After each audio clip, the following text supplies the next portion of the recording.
Jadi reshuffle itu hak prerogatif presiden. Tetapi presiden tidak semudah membalikan tangan untuk mereshuffle.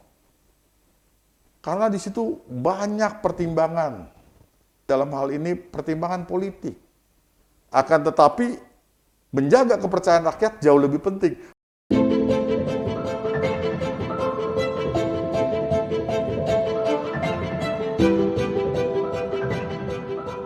Assalamualaikum warahmatullahi wabarakatuh. Kembali lagi dengan saya Dewi Ayu Lestari dalam program Serambi Adi Warman. Serambi Adi Warman merupakan program edukasi hukum yang mana akan membahas tentang permasalahan keadilan yang sedang hangat terjadi di kalangan masyarakat. Vlog official Adi Warman ini juga melakukan penelusuran hukum serta mengamasnya dalam bentuk karya jurnalistik yang bertujuan untuk memberikan pemahaman hukum sesuai undang-undang yang berlaku di Indonesia. Baiklah, dalam tema kali ini Serambi Adi Warman akan membahas reshuffle di depan mata. Sebelum acara kita mulai, mari kita simak tayangan berikut. Ya, kita harus memiliki keinginan yang sama untuk membeli, untuk bangga pada buatan kita sendiri. Bangga buatan Indonesia. Jangan tepuk tangan dulu. Gimana mau kita terus-teruskan? Coba seragam dan sepatu tentara dan polisi beli dari luar. Jangan diterus-teruskan. Alkes, Menteri Kesehatan, tempat tidur untuk rumah sakit, produksi. Saya lihat di Jogja ada, Bekasi, Tangerang ada, beli impor. Mau kita terus-teruskan. Alsintan, Menteri Pertanian, apa traktor kayak gitu, bukan high-tech aja, impor. Enggak boleh Pak Menteri, enggak boleh. Coba kita lihat angka-angka di kementerian. PU 92 triliun, Kemenhan 68 triliun, Polri 56 triliun, Kementerian Kesehatan 36 triliun, Dikbud 29 triliun. Hati-hati Kementerian Pendidikan dan Kebudayaan. Tadi pagi saya cek, baru 2T. Ini kelihatannya ada nggak semangat di dalamnya, di kementerian. Dan saya nggak mau ditawar-tawar lagi urusan yang 400 triliun di Mei. Jika ada yang tidak taat terhadap apa yang sudah kita sepakati pada hari ini. BUMN, ganti dirutnya. Ganti, ngapain kita? Kementerian, ya sama saja itu, tapi itu bagian saya itu. Reshuffle, udah. Saya itu. Kayak gini nggak bisa jalan. Sudah di depan mata.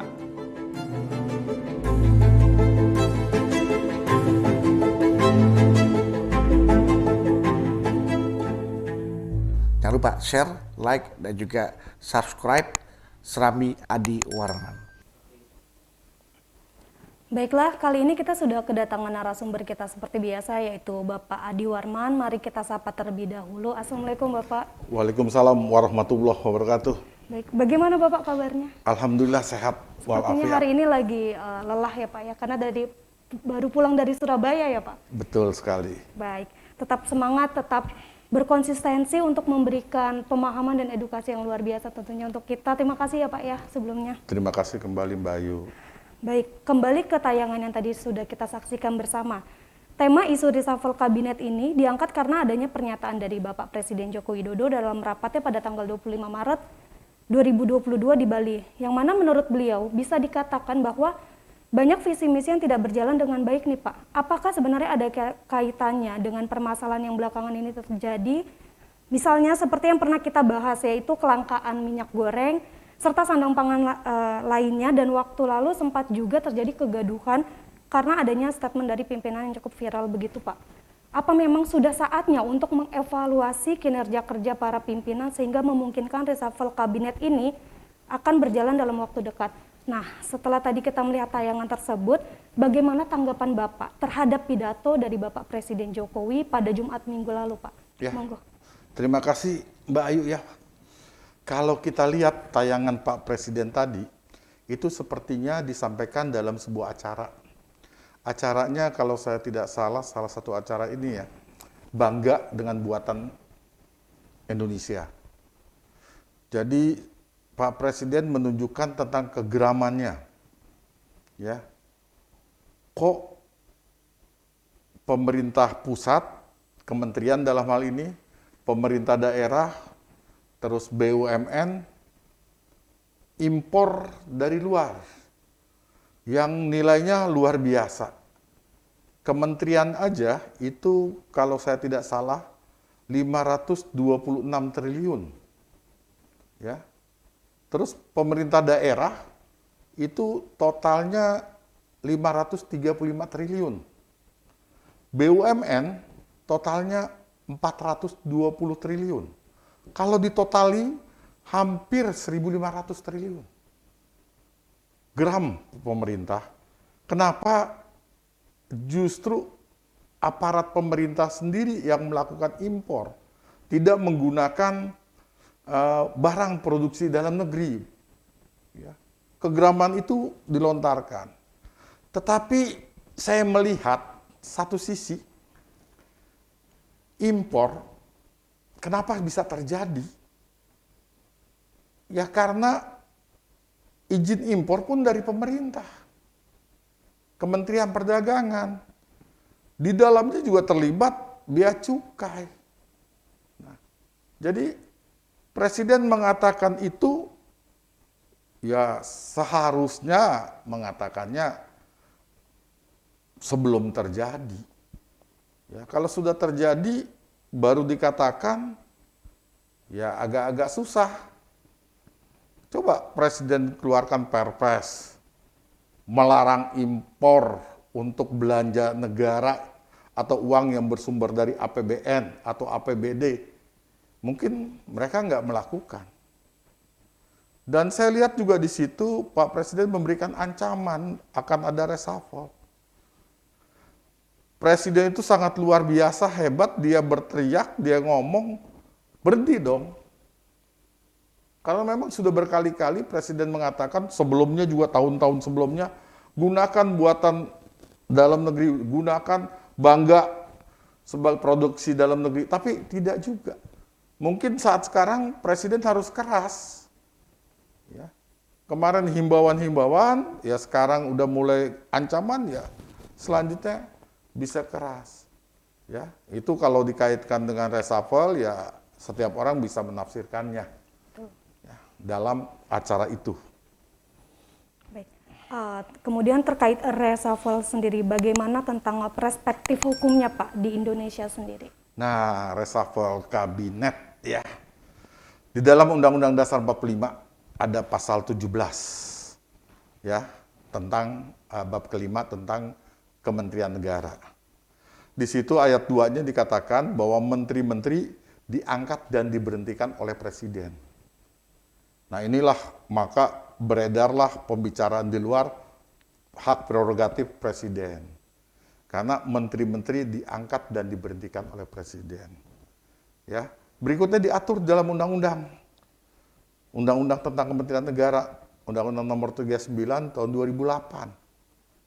Ya, di pasal 22, pasal 23 dan 24. Pasal 22 itu dikatakan menteri diangkat oleh Presiden. Ya, di pasal 23 ya, itu ada larangan-larangan menteri ya. Dia kalau merangkap jabatan. Ya, saya melihat di posisi huruf C-nya.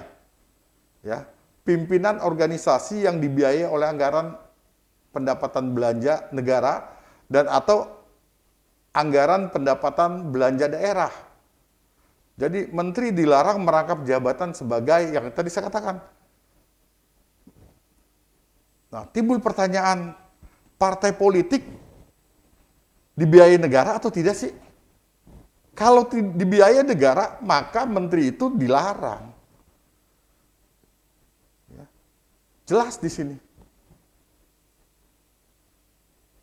Siapa aja menterinya? Saya tidak mau ungkap karena masyarakat udah tahu. Cuma pasal 23 ini menerangkan dengan jelas.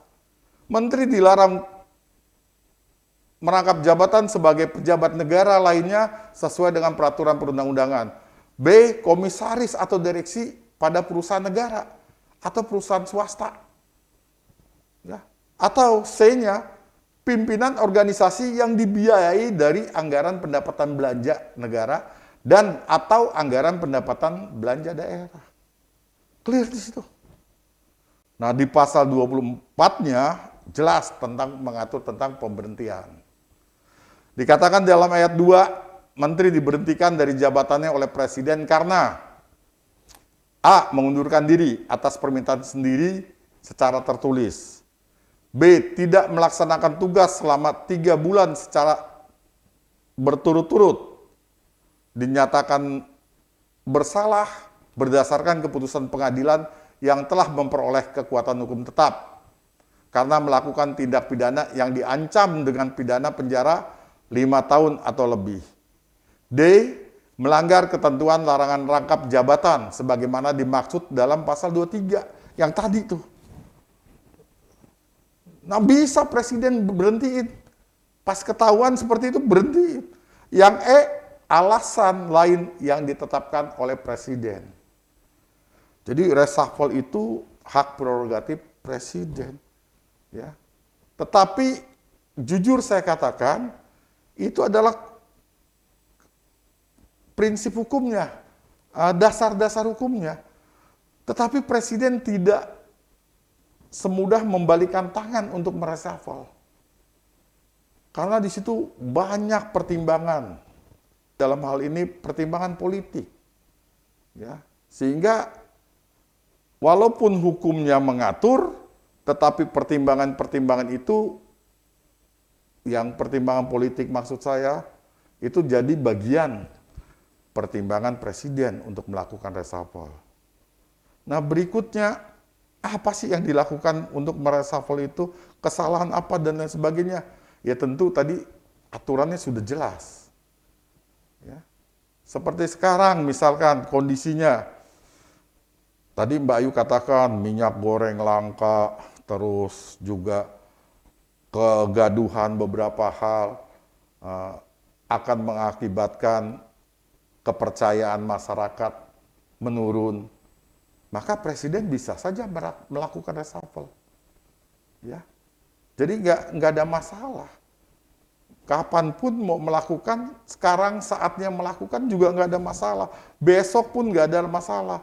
Akan tetapi penayangan tadi tidak memberikan ya tanda-tanda akan terjadi reshuffle. Nah, timbul pertanyaan, Pak Presiden kalau mau mereshuffle, itu memberikan tanda boleh atau tidak? Boleh. Tidak memberi tanda boleh nggak? Boleh. Tetapi jujur saya katakan bahwa presiden itu dalam mengelola negara nggak gampang. Ya. Mengelola negara itu, kalau saya mau mengibaratkan ya, seperti kita mendownload di internet, atau install aplikasi, itu kan ada presentasi. Udah sampai 99%, kalau kurang 1%, install gagal, download nggak berhasil. Ya, pasti nggak berhasil. Dan mengelola negara juga begitu. Ya. 99% presiden baik melakukan kegiatan dan lain sebagainya, membangun negara ini dan lain sebagainya. Ada 1% aja persoalan, itu dijadiin tema utama oleh lawan-lawan politik, di pembicaraan di mana-mana, itu jadi persoalan. Dan ini akan jadi pertimbangan presiden, hati-hati. Akan tetapi, menjaga kepercayaan rakyat jauh lebih penting. Menjaga marwah negara harus lebih penting. Kualitas menteri-menterinya memang suka atau tidak suka, ya harus dilakukan reshuffle itu. Ya. Saya yakin percaya Bapak Presiden bisa kapan waktu untuk melakukan reshuffle. Kita tahu kok, tanggal 22 Desember tahun 2020, itu ada reshuffle kabinet. Beberapa menteri diganti, Menteri Perdagangan, Menteri Agama, Menteri Sosial. Ya, itu beberapa menteri yang lain diganti. Ya sekarang nggak ada salahnya untuk mengganti itu setelah melakukan evaluasi dan lain sebagainya. Itu alasan lain yang ditetapkan Presiden. Baik. Oke, Bayu. Berarti untuk mereshuffle kapanpun bisa dikatakan bisa ya Pak ya, hanya saja mungkin butuh pertimbangan yang lebih matang lagi untuk ini. Nah, kemudian terkait nih Pak, 2 tahun lagi kan Bapak Joko Widodo masa jabatannya bisa dikatakan sudah selesai begitu ya. Nah, menurut Bapak nih, apakah layak atau tidak Presiden mereshuffle sebagian menterinya Pak? Layak aja. Kita ambil contoh, salah satunya terjadi di Amerika. Donald Trump waktu itu. Ya, sudah dinyatakan kalah dalam pemilu, dia reshuffle, ganti Menteri Pertahanannya. Ya, diganti. Untuk apa? Berupaya meningkatkan citra atau meluruskan. Nah, jadi nggak ada salahnya. Dinyatakan kalah aja, Donald Trump berani. Apalagi yang masih 2 tahun. Ya, belum terlambat untuk memperbaiki ini. Ya, jadi mengelola negara itu nggak gampang, ya. Walaupun dasar hukumnya semua jelas, landasan hukumnya semua jelas, tapi unsur politik sebagai negara demokrasi, ya, itu jadi pertimbangan penting juga untuk melakukan reshuffle kabinet. Tapi saya yakin dan percaya Pak Presiden punya nyali untuk lakukan itu. Gitu, Mbak Ayu. Baik.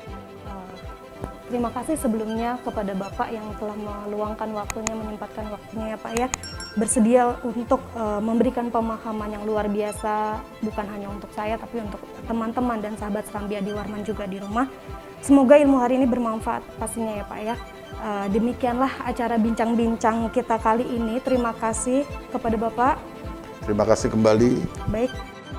Demikianlah acara bincang-bincang kita kali ini. Jangan lupa like, komen, dan subscribe. Saya Ayu pamit undur diri. Wassalamualaikum warahmatullahi wabarakatuh. Waalaikumsalam warahmatullahi wabarakatuh.